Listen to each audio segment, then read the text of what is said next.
Are you ready? Let's talk digital. Bonjour à tous et bienvenue sur le podcast Digital Feeling. Je suis Elodie Chenol et j'accompagne les CEO à travailler leur personal branding et celui de leur marque grâce au digital. J'ai pour ambition, à travers ce podcast, de répondre à toutes vos problématiques concernant le marketing digital. Pour cela, si vous avez une question, rien de plus simple, vous m'envoyez un message sur LinkedIn en privé et j'y réponds lors d'un épisode. Les questions peuvent tourner autour du personal branding, du B2B, de la plateforme LinkedIn, mais aussi des autres réseaux sociaux, de toutes les problématiques que vous pourriez avoir concernant votre stratégie d'entrepreneur et comment améliorer votre visibilité et surtout générer plus de ventes. Si je n'ai pas la réponse à votre question, j'irai chercher pour vous les experts du domaine pour vous produire un épisode qui répondra à cette fameuse question. Bonne écoute! Bonjour à tous et bienvenue dans ce nouvel épisode de Digital Feeling.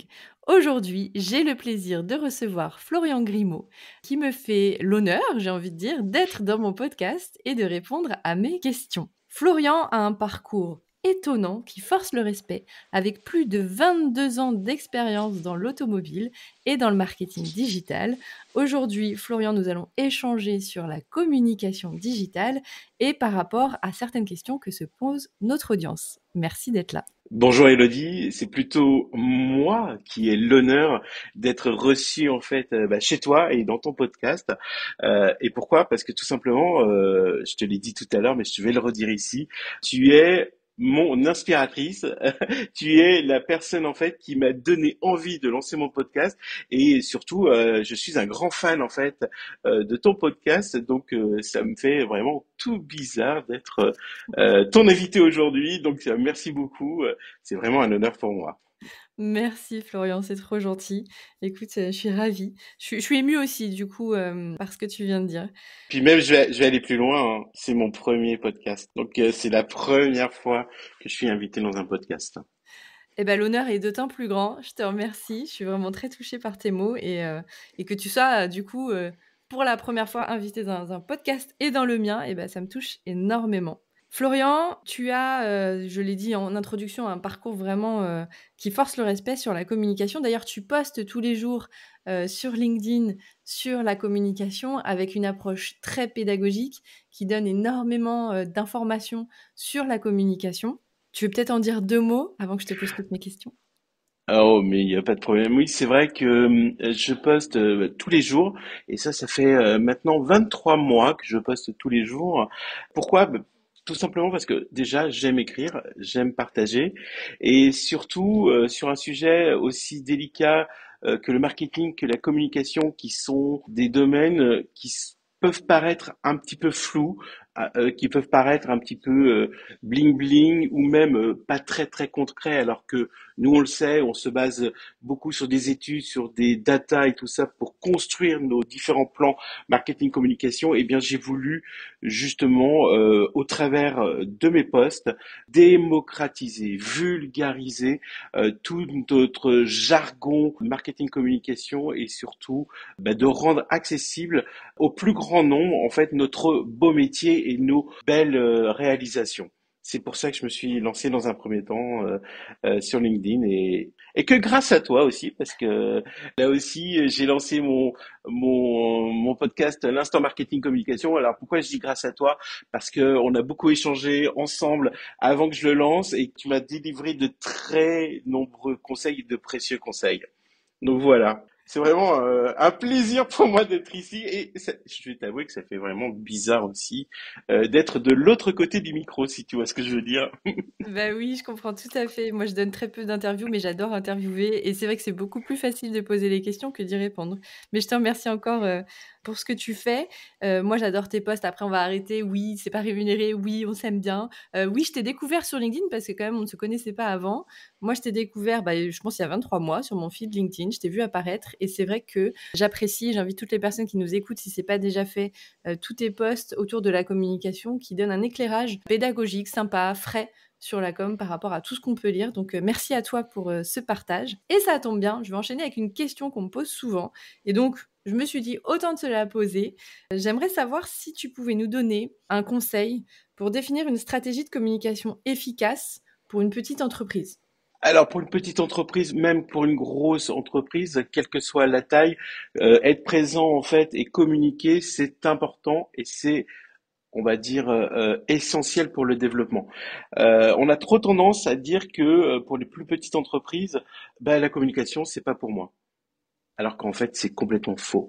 La première chose, en fait, c'est d'être visible sur Internet. C'est être visible également sur sa zone de chalandise. Alors, je m'exprime deux choses. C'est-à-dire que concrètement, quand vous êtes sur votre zone de chalandise, l'importance de la signalétique, de savoir où vous êtes en physique.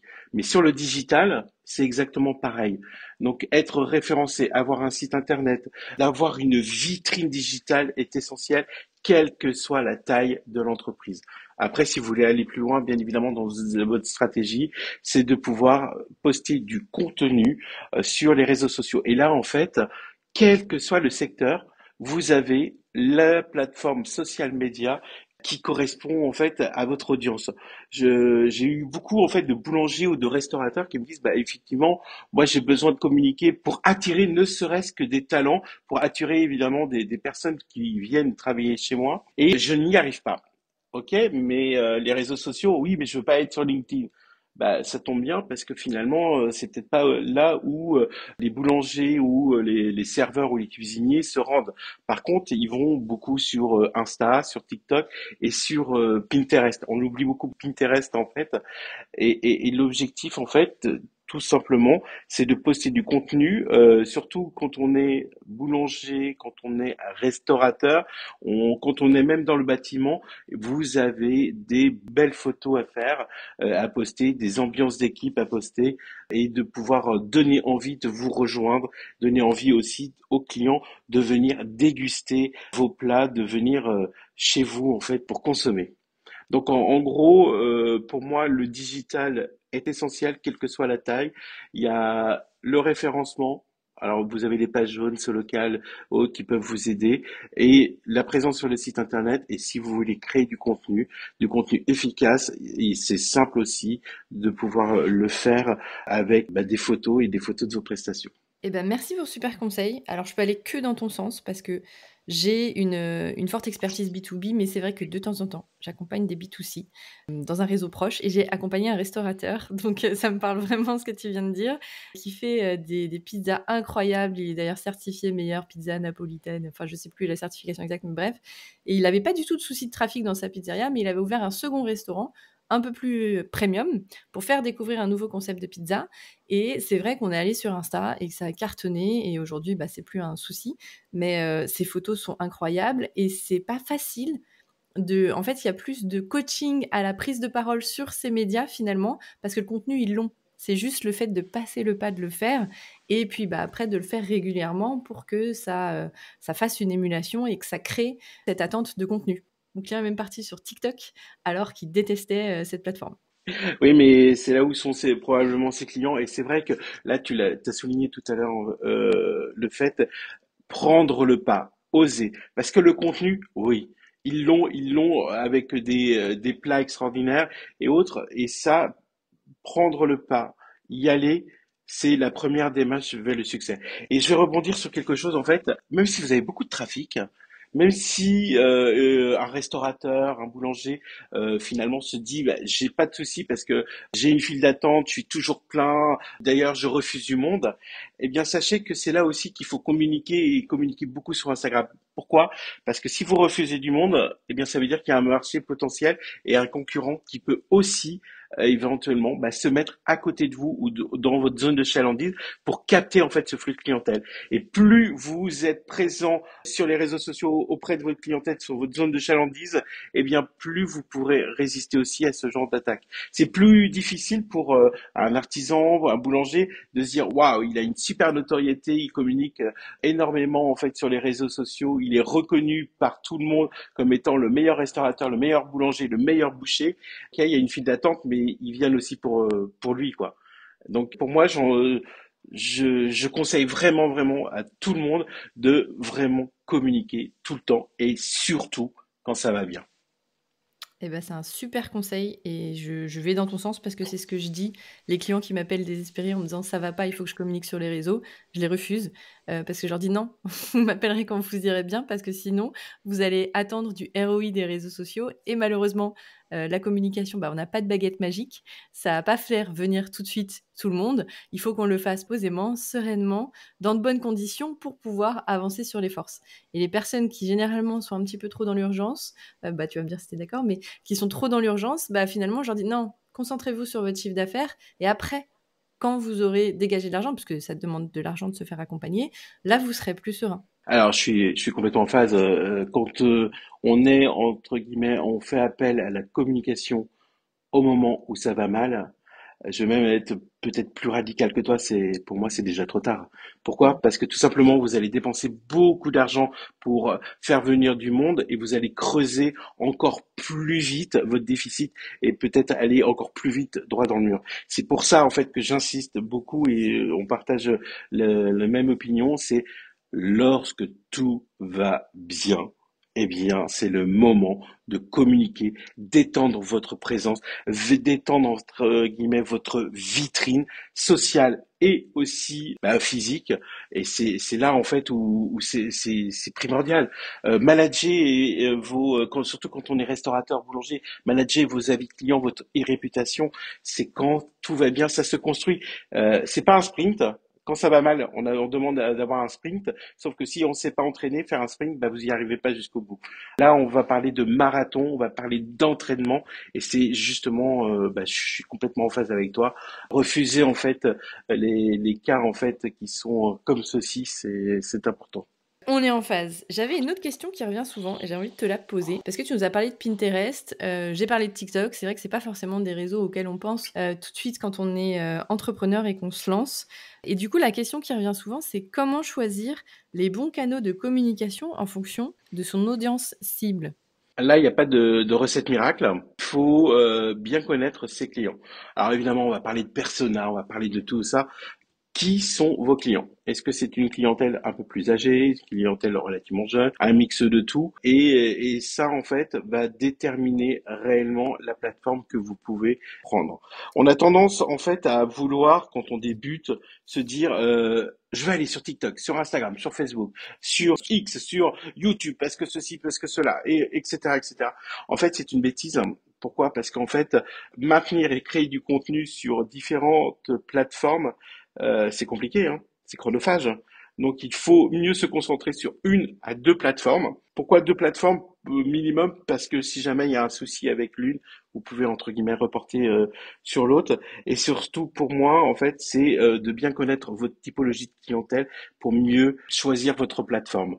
On a tendance à l'oublier beaucoup parce que on est dans le digital, donc évidemment Facebook, ça fait un peu old school. Par contre, Facebook, pour de nombreuses sociétés, nombreuses entreprises, c'est un réseau social qui a son importance et qui pèse. C'est pas pour rien que même aujourd'hui encore, Facebook est numéro un des réseaux en fait. Moi, je vous avoue que si j'étais restaurateur, j'irais plutôt vraiment sur des plateformes de l'image. Instagram, TikTok, et en fonction évidemment de la clientèle. Par contre, si vous êtes un 5 étoiles, un 3 étoiles, pardon, en gastronomie, 5 étoiles, c'est peut-être un nouveau concept à inventer avec Michelin, mais bon, pourquoi pas. 3 étoiles en fait en gastronomie, c'est sûr que ce n'est pas forcément des plateformes qui sont en adéquation avec justement la clientèle. Donc c'est là où il faut trouver un mix, peut-être aussi faire de l'image sur Facebook. C'est pour ça que il n'y a pas une stratégie digitale, on va dire prête à l'emploi. Il y a des stratégies digitales et surtout il y a une stratégie digitale qui est adaptée à chacune d'entreprise. C'est ce qui fait aussi la richesse de nos métiers. C'est qu'on fait généralement jamais deux fois la même chose. Parce que chaque entreprise a ses valeurs différentes, son ADN différent, ses clientèles différentes, donc il y aura sa plateforme sociale différente. Mais en tout cas, ce que moi je conseille, c'est d'être sur deux plateformes minimum et surtout de savoir pourquoi vous voulez y être. Si c'est de la notoriété, du trafic ou même du recrutement de talents, de recrutement en fait de collaborateurs. Là aussi, ça fait partie des choses en fait qu'il faut prendre en compte. Bien analyser le contexte de votre entreprise, bien analyser aussi ce que font vos concurrents, si vous avez des concurrents sur votre zone de chalandise, pour être présent aussi parfois là où eux ils sont présents. Complètement. Bah, tu m'as rappelé 2 anecdotes. La première, pour aller dans ton sens, c'est que quand j'étais chez Mercedes, je faisais des posts sur LinkedIn et parfois, bah, ça engageait pas, beaucoup et j'ai fait le même post sur Facebook pour tester et j'ai vu que tous mes clients étaient sur Facebook et likaient beaucoup plus facilement sur Facebook. Donc j'avais, une cible B2B qualifiée qui était présente sur Facebook et qui était plus apte à liker et à laisser des commentaires parce que Facebook moins professionnel, en tout cas ciblé moins professionnel. Et j'ai même des clients qui font uniquement des campagnes de recrutement sur Facebook, par exemple pour des postes de sécurité, des postes assez de maintenance. Ben, en fait, son recrutement se faisait uniquement sur Facebook. Donc c'est vrai que pour aller dans ton sens, quand on pense B2B, parfois on va se dire oh là là, bah, je vais sur LinkedIn parce que c'est la plateforme où tout se passe. Et en réalité, on omet les autres réseaux. Même si sur Facebook, l'âge moyen est plutôt élevé par rapport à des plateformes comme Instagram, il y a tout de même une audience, il y a tout de même des call to action qui peuvent être mis en place. Et je voulais rebondir sur autre chose que tu as dit et que j'aimerais mettre en exergue. Fixez-vous des objectifs. C'est vrai qu'il y a beaucoup de gens qui disent je veux aller sur telle plateforme parce qu'en fait, je veux faire plus de ventes. Oui, d'accord, mais on va quand même retravailler 2-3 choses pour que ça fonctionne en fait. Et souvent, se fixer un objectif, bah, on oublie. Enfin, en tout cas, moi, mes clients, je suis obligée de les sensibiliser sur le fait il faut se fixer des objectifs pour savoir si on les a atteints, tout simplement. Non, je suis tout à fait d'accord avec toi. Enjeu, objectif, pourquoi? Donner du sens à la communication et surtout ça va permettre de pouvoir avoir des KPI. Alors c'est un mot anglais, ok, on va dire des indicateurs en fait de performance qui peuvent amener à avoir des résultats. Les résultats d'augmentation de vente, ok, combien? 10, 20, 5, 10%, 8%, peu importe, mais c'est quoi le chiffre qui va évidemment nous permettre de construire une vraie stratégie sur le long terme pour atteindre aussi ces objectifs. J'ai une autre question pour toi avant de passer à des questions un peu plus personnelles. Je voulais savoir quel était ton avis par rapport au storytelling dans la communication d'entreprise. Alors, le storytelling, oui, c'est à la mode, tout le monde en parle, mais très peu, à mon avis, le font de manière très efficiente.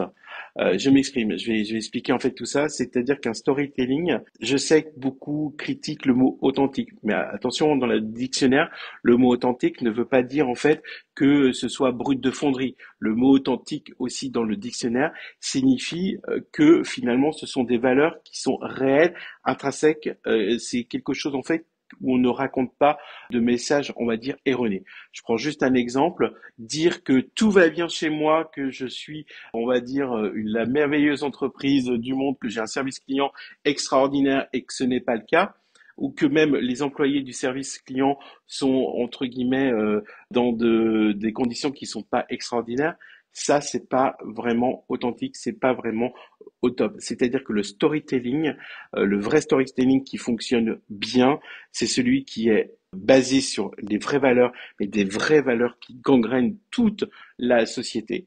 C'est-à-dire que tout le monde porte le même message. Le storytelling, en fait, c'est aussi basé sur l'histoire. On a beaucoup de storytelling, en fait, l'histoire, le gros avantage de ça, c'est que finalement, c'est du passé et quoi qu'il arrive, on peut réinventer l'histoire, mais, mais on va dire, on a des bases solides. Donc, moi, j'aime bien le storytelling sur l'histoire de l'entreprise. On peut se construire un storytelling marketing communication à une seule et unique condition, c'est que ce soit porté par tout le monde et que la communication interne, que ce soit un vrai ressenti client, mais un vrai ressenti également des employés. Il n'y a rien de tel en fait d'avoir des dissonances et que finalement tout le monde n'est pas forcément aligné. Donc le storytelling, un gros oui, mais à condition. On parfume le cochon sur quelque chose qui est vrai. On ne parfume pas le cochon sur quelque chose qui est faux ou qui est bancal. Très clair, authenticité à fond. Est-ce que tu aurais une anecdote que tu pourrais nous raconter par rapport soit à une campagne que tu as mis en place et qui s'est pas forcément passée comme prévu, soit une expérience que tu as vécue à travers ton expérience dans l'automobile? Je vais parler parce qu'on parle de digital. Ma première campagne de marketing d'influence. Parce qu'en fait, c'est quelque chose qui, quand on parle dans l'automobile, quand on est en plus dans l'après-vente automobile, quoi qu'on en dise, faire entretenir sa voiture, il n'y a rien de très glamour là-dedans, hein. En plus, on paye une somme à 100, 200, 300 euros, peu importe le prix. La seule chose, c'est que sa voiture, c'est la même. Au mieux, on a notre réparateur à laver le véhicule, on voit une petite différence, sinon on voit pas la différence. Donc c'est pas très glamour comme produit.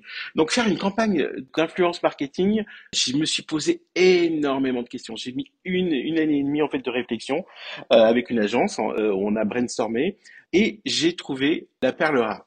J'ai trouvé le concept qui m'allait bien et j'ai trouvé également les personnes, les influenceurs qui allaient bien. La seule chose, c'est que moi j'étais terrorisé. Pourquoi? Parce que évidemment, qui dit influenceur dit contrat, dit évidemment c'est moi qui fais la production.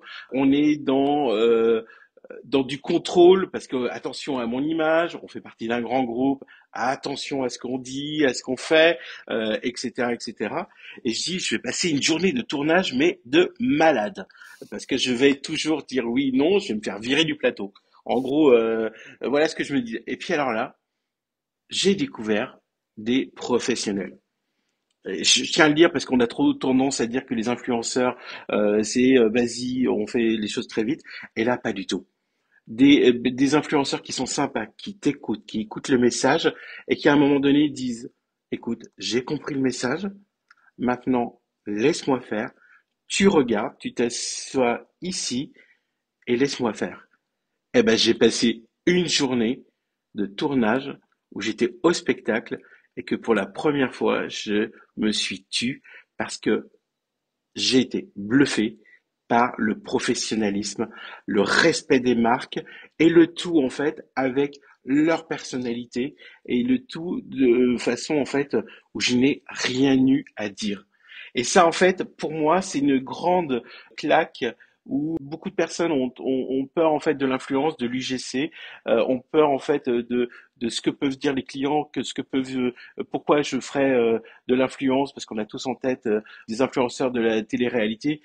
Moi, je serais tenté de dire que, bah, au contraire, c'est extraordinaire en termes d'expérience, en termes de retour, en termes d'humain, parce que ce sont des pros. En tout cas, tous ceux que j'ai côtoyés, pour moi, c'était des pros et c'est la vraie anecdote en fait.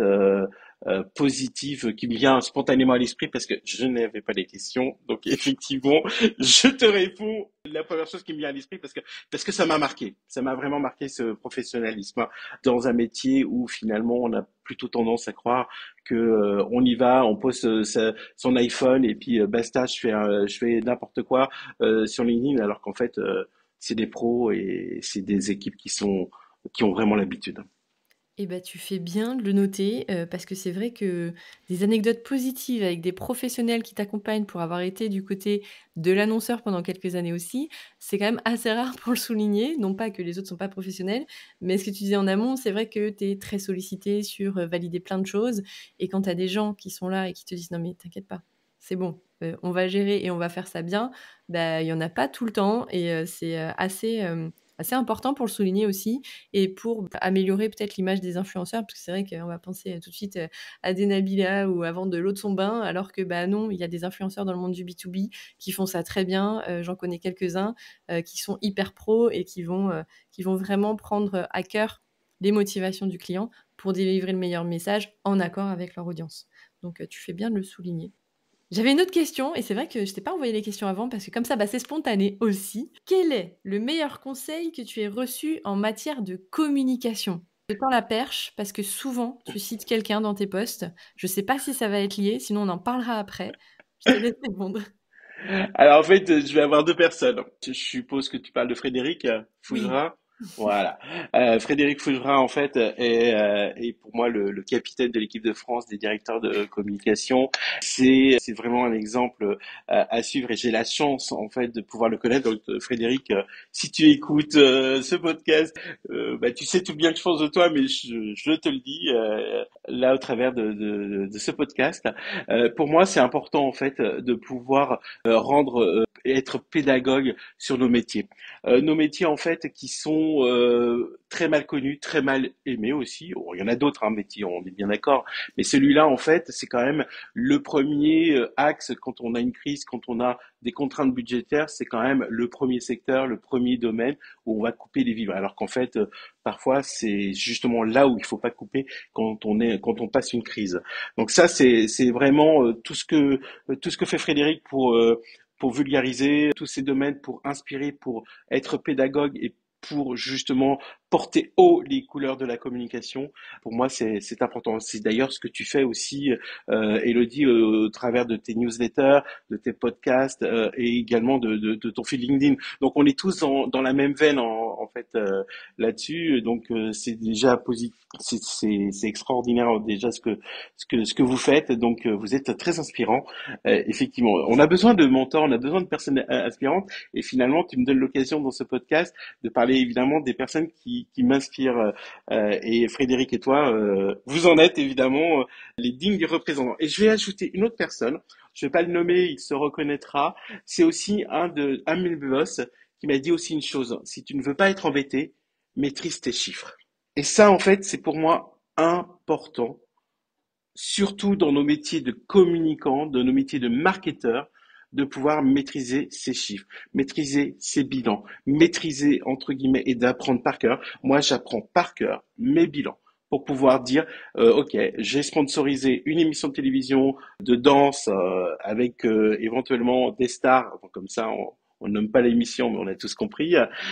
Et bien là, il faut savoir les GRP, il faut savoir que la dernière émission a fait 3,5 millions de téléspectateurs, que les 25-49 ans représentent ci, représentent ça. C'est vrai que je suis très exigeant avec toutes les personnes qui travaillent avec moi parce que je leur demande essentiellement toujours des bilans, des chiffres pour pouvoir justement répondre très très vite et de pouvoir anticiper les questions. Ça, c'est des chiffres évidemment des campagnes, des chiffres des KPI, on en parlait tout à l'heure, des campagnes de communication et aussi évidemment les résultats. Parce que ces campagnes sont là pour accompagner évidemment une vision des enjeux, des objectifs business. Et pour moi, ces objectifs business, eh bien, c'est de savoir évidemment combien à rapporter ou quels sont les impacts au mieux en fait en termes de chiffre d'affaires de ces campagnes. Voilà, j'ai toujours eu des campagnes de communication qui, comme par hasard, avaient des effets, on va dire, sur le chiffre d'affaires, mais on avait tendance à dire finalement c'est saisonnier, donc quoi qu'il arrive, on aurait fait un bon chiffre d'affaires même si ou il n'y avait pas eu cette campagne de com. Ouais, ok, bien vu, c'est saisonnier. Sauf que ce qui veut dire que quand c'est saisonnier, eh bien tous nos concurrents, c'est aussi saisonnier pour eux. Donc comment tu émerges, eh bien, c'est grâce à ta campagne de communication où tu es peut-être un peu plus fort que tes collègues qui permettent aussi de pouvoir consolider ou de pouvoir accentuer, on va dire, ce chiffre d'affaires saisonnier. Voilà ce que je peux te dire en fait et je suis très bavard comme tu peux le voir, Mais Elodie. j'adore, tu le sais, j'adore. Et c'est un super conseil, connaître ces chiffres. Très sincèrement, je pense que peu peuvent se targuer de connaître que ce soit des bilans, que ce soit des retours de campagne. Déjà, il faut les mesurer. Alors déjà, il faut fixer l'objectif, ce qu'on s'est dit tout à l'heure. Ensuite, il faut le mesurer et après, il faut les connaître pour pouvoir les utiliser et développer des nouvelles campagnes. Et je pense que tout le monde ne peut pas dire, en tout cas dans le monde de l'entrepreneuriat, qu'ils fassent ces choses-là. Donc c'est un super conseil et ça vient tout de suite, enfin c'est direct des grandes entreprises, mais c'est applicable aux petites entreprises. Et ce que font les grandes entreprises, les petites entreprises peuvent le faire aussi. Il n'y a pas de distinguo, il n'y a pas de, c'est juste pas les mêmes chiffres, mais et c'est pas les mêmes budgets évidemment.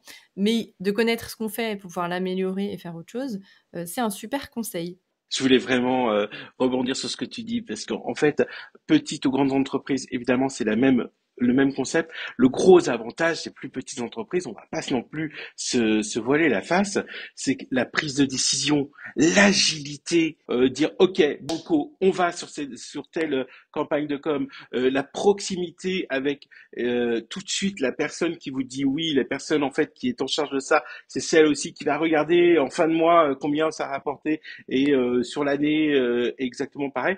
Ça aussi, c'est un vrai point positif. On a tendance à l'oublier, mais pour moi, les plus petites entreprises, quand elles communiquent de manière générale, cette agilité, c'est leur force. Même par rapport à des plus grosses entreprises qui sont peut-être aussi sur leur secteur, ça, il faut qu'elles l'aient en tête. C'est vrai que d'autant plus quand on vient de grands groupes, on apprécie Ouais. l'agilité. D'autant plus, hein, moins de process, une prise de décision de suite, que toutes les personnes qui viennent de grands groupes et qui se lancent dans l'entrepreneuriat, vous allez pas être déçus du voyage. J'avais une dernière question pour toi, Florian. Est-ce que tu aurais un livre ou des livres que tu nous recommanderais pour se former à la communication ou pour aller plus loin dans le domaine de la communication? Alors, déjà, je vais en avoir plusieurs. Des livres en fait qui sont, alors évidemment, je vais reciter Frédéric Frugera. Désolé Frédéric, hein, mais je vous assure, je suis pas payé du tout par Frédéric pour faire ça. Mais il y a un bouquin qui est essentiel quand on se lance ou quand on veut comprendre la communication, c'est le Dico de la com de Frédéric Faugeras. C'est-à-dire que c'est un dictionnaire en fait où vous avez l'ensemble des définitions parce qu'on aime bien dans nos métiers user d'acronymes, user en fait de mots très anglais, mais on en a parlé tout à l'heure, storytelling, etc. Mais en gros, concrètement, ça veut dire quoi et c'est quoi? Et ça, en fait, pour moi, c'est la base. Chaque mot a un sens, chaque mot a une définition. Quand je vois aussi, et là, ça va être unpopular opinion, c'est, ouais, je le sais, le terme UGC, le terme UGC qui est galvaudé, qu'on confond parfois, et ça n'aide pas évidemment les annonceurs, hein, les dirigeants, d'avoir une bonne définition. UGC, littéralement, c'est du contenu généré gratuitement par les utilisateurs. C'est-à-dire que manifestement, c'est du contenu où on va pas envoyer un script à Jean-Jacques ou Michel ou Juline ou Éloane ou etc. pour qu'il fasse quelque chose pour qu'il fasse un post TikTok ou Instagram. Et ça, en fait, cette définition, elle est importante de bien donner, de bien dire, de bien définir les choses pour que tout le monde se comprenne, que tout le monde, en fait, ait le même langage. C'est déjà assez difficile, la langue de la communication, parce qu'on a plein d'acronymes, on a plein de mots, comme dans tous les secteurs, de mots anglais, et donc c'est important de parler le même langage. Ça, pour moi, c'est le premier livre. Après, j'ai des livres, en fait, qui sont, on va dire, inspirants. J'aime beaucoup le livre, évidemment, sur la biographie, en fait, de Steve Jobs, juste pour poser, en fait, évidemment, le sujet. Et j'ai des livres, en fait, qui sont, par exemple, le plan de com de Thierry Lebert, des livres, en fait, qui sont un peu plus spécifiques. Il y a des choses aussi qui sont pas mal, qui peuvent être bien également. C'est, alors même si j'aime pas le mot, le boîte à outils, j'ai les boîtes à outils de la com qui sont alors de Bernadette Jezequel et de Philippe Gérard par exemple. Ça peut être très intéressant pour pouvoir se lancer. C'est des fiches, des boîtes à outils où quelque part vous avez quelques définitions pour pouvoir justement apprendre la communication. Et pour moi, en fait, la meilleure lecture que vous pouvez avoir sur la communication, c'est évidemment de suivre les comptes d'Élodie, et de suivre les comptes de Frédéric et le mien. Non, je plaisante. Bah, je plaisante pour le mien, bien sûr. Mais c'est vrai que quelque part, LinkedIn, en fait, quand vous avez vraiment des personnes inspirantes, des personnes qui cherchent pas forcément une audience à 25 millions de likes sur une publication, il y a vraiment en fait du sens et surtout ça permet de confronter évidemment les opinions. Eh ben, merci beaucoup pour ces ressources. Je vais essayer de les mettre en lien de l'épisode. Je connaissais pas le dico de la com de Fred Fougera, pourtant t'en parles beaucoup, donc je vais vraiment le lire parce que là, tu m'as donné envie de creuser ce point. Merci pour toute cette publicité. Je vous promets, c'est pas rémunéré. Alors oui, alors justement, vu que j'ai la chance d'avoir le certificat d'influence responsable de la RPP, je peux vous assurer que il n'y a pas de partenariat rémunéré sur tout ce que je dis aujourd'hui. C'est important en fait de le dire. Si on souhaite te retrouver, du coup, Florian, tu es très actif sur LinkedIn. Tu as aussi un podcast, L'instant bien marketing communication, ouais. Instant Marketing Communication. Pépite, si vous voulez avancer sur ces thématiques. J'ai plus qu'à te remercier pour toute la richesse de ton partage. C'est un vrai plaisir de te recevoir, en tout cas, Florian. Je te laisse le mot de la fin. Bah écoute, merci Elodie. Parce qu'en fait, on te remercie suffisamment, pas suffisamment à mon sens. Merci en fait parce que pour moi, tu m'as vraiment inspiré et j'ai hâte en fait de découvrir tes nouvelles aventures là parce que franchement, je trouve que ce que tu fais sur l'IA, on n'a pas parlé de l'IA, mais en fait pour moi c'est primordial également. Donc pour moi en fait, je dirais que la boucle n'est pas bouclée, mais il y a une première boucle de boucler, c'est-à-dire que tu m'as inspiré pour le contenu sur LinkedIn, sur mon podcast, et le premier podcast que je fais en tant qu'invité, évidemment, c'est chez toi. Pour moi, ça signifie énormément et beaucoup de choses, et je trouve justement que ce que tu partages et ce que tu donnes, sans attendre en retour et tout ça, et je trouve que c'est extraordinaire et ça fait du bien. Et pour moi, en fait, ton podcast aussi me fait énormément de bien et je suis infermement admirateur. Voilà, bravo à Elodie et bravo à toi et merci de m'avoir invité. Bah écoute, merci beaucoup Florian, je suis encore très touchée par tes mots. J'espère que vous avez appris beaucoup de choses et j'en doute pas parce que c'était très riche de partage. Je vous retrouve bientôt pour un prochain épisode. Merci encore Florian. Merci à toi. Thank you. You're welcome. Let's talk digital. J'espère que ce podcast vous a plu. Si vous avez aimé cet épisode, n'hésitez pas à soutenir le podcast en laissant une note et un avis sur Apple Podcast ou sur vos plateformes d'écoute. Ça me permettra de remonter et de pouvoir partager à d'autres entrepreneurs les réponses que vous vous posez. Merci à tous, à bientôt.